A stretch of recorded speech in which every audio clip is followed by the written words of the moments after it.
Hello friends, welcome to home food recipes.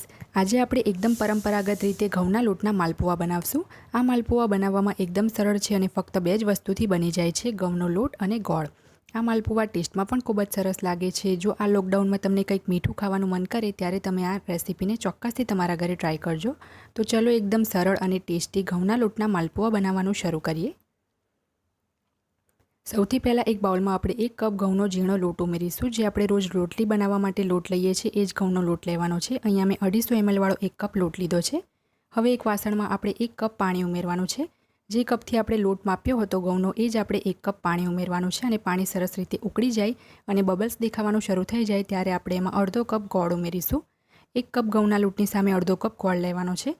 અહીંયા મેં દેશી ગોળ લીધો છે જેની મીઠાશ પણ વધારે હોય છે અને કોલ્હાપુરી ગોળની કમ્પેરમાં એ હેલ્ધી પણ હોય છે। તો ગેસની ફ્લેમ બંધ કરીને ગોળને આપણે ગરમ પાણીમાં ઓગળવા દેવાનો છે। આપણે કોઈ જ ચાસણી નથી બનાવવાની, બસ ગોળને આપણે ઓગાળવાનો જ છે। ગોળવાળું પાણી જ્યારે સહેજ ઠંડુ થઈ જાય, મતલબ કે હૂંફાળું રહી જાય, ત્યારે આપણે એને લોટમાં ઉમેરીશું અને સરસ રીતે મિક્સ કરી લઈશું। એક તરફ આપણે ગોળવાળું પાણી ઉમેરતા જઈશું અને બીજી બાજુ ચમચીથી મિક્સ કરતા રહેવાનું છે। આપણે એકદમ પોરિંગ કન્સિસ્ટન્સીનું ખીરું બનાવવાનું છે અને સરસ રીતે મિક્સ કરી લઈશું જેથી બેટરમાં બિલકુલ પણ ગાંઠ ના પડે। અહીંયા મેં ધીરે ધીરે કરીને બધું જ ગોળવાળું પાણી ઉમેરી દીધું છે। આનાથી વધારે હવે આપણને પાણી એડ કરવાની જરૂર પણ નહીં પડે। 1 કપ લોટમાં 1 કપ પાણી યુઝ થયું છે। તો એક વિસ્કરની મદદથી મેં બધું જ સરસ રીતે મિક્સ કરી લીધું છે અને એની કન્સિસ્ટન્સી પણ હું તમને બતાવું છું। તો આ રીતનું ખીરું હોવું જોઈએ અને એક ધારમાં જ ખીરું પડવું જોઈએ। તો હવે આપણે એના ઉપર લીડ લગાવી દઈશું અને એને ગરમ જગ્યા પર આપણે 4 થી 5 કલાક માટે મૂકી દેવાનું છે। ટોટલ 4 કલાક પછી આપણે ઢાંકણું ખોલી લઈશું તો આપણું ખીરું સરસ રીતે સેટ થઈ ગયું છે। જે રીતે હાંડવો ઢોકળા અને ઇડલી ઢોસાના ખીરામાં ફર્મેન્ટેશન આવે એવું આમાં નહીં આવે, પણ બસ લોટ આપણો સરસ સેટ થઈ જવો જોઈએ। મેં આને તડકામાં મૂકી દીધું હતું 4 કલાક માટે। હવે એક મોટી કડાઈમાં મેં તેલ ગરમ કરવા મૂકી દીધું છે। એની અંદર આપણે માલપુઆનું ખીરું એડ કરીશું। આપણે આ ખીરુંને ફેલાવવાનું નથી, તેલમાં જઈને એની જાતે જ ફેલાઈ જશે। તો મીડિયમ સાઇઝના જ આપણે માલપુઆ બનાવશું જેથી ટર્ન કરતી વખતે તૂટી ના જાય। માલપુઆ જ્યારે તળાઈને તેલની ઉપર આવી જાય ત્યારે આપણે એને બીજી બાજુ ફેરવી દઈશું અને બીજી તરફથી પણ એને ફ્રાય થવા દઈશું। અહીંયા મેં બંને બાજુથી પલટાવીને માલપુઆને ગોલ્ડન કલર આવે ત્યાં સુધી ફ્રાય કર્યા છે। હવે આપણે એને એક જારાની ઉપર બહાર કાઢીને આ રીતે દબાવશું જેથી જે એક્સેસ વધારાનું તેલ હોય એ કડાઈમાં જ પડી જાય। તો આ જ રીતે બાકીના માલપુઆ પણ આપણે બનાવી લેવાના છે।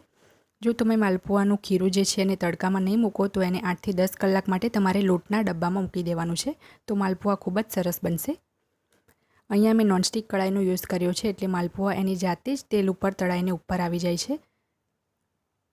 તો બીજી બાજુ એને ફેરવીને આપણે બંને બાજુથી ગોલ્ડન ફ્રાય થવા દઈશું અને માલપુઆ જ્યારે બંને બાજુથી ફ્રાય થઈ જાય તો આપણે એને જારાની ઉપર આ રીતે દબાવવાનું છે જેથી વધારાનું તેલ નીકળી જાય। તમે ચાહો તો એને ટિશ્યુ પેપર ઉપર પણ કાઢી શકો છો। તો બાકીના બધા જ માલપુઆ આપણે સેમ આ જ રીતે બનાવી દઈશું। ફ્રેન્ડ્સ, અહીંયા આપણા બધા જ માલપુઆ બનીને તૈયાર છે। હવે આપણે એના ઉપર ખસખસ સ્પ્રિંકલ કરીશું। જ્યારે માલપુઆ ગરમ ગરમ તમે પેનમાંથી કાઢો ત્યારે એની ઉપર ગરમમાં જ તમારે ખસખસ સ્પ્રિંકલ કરવાનું છે।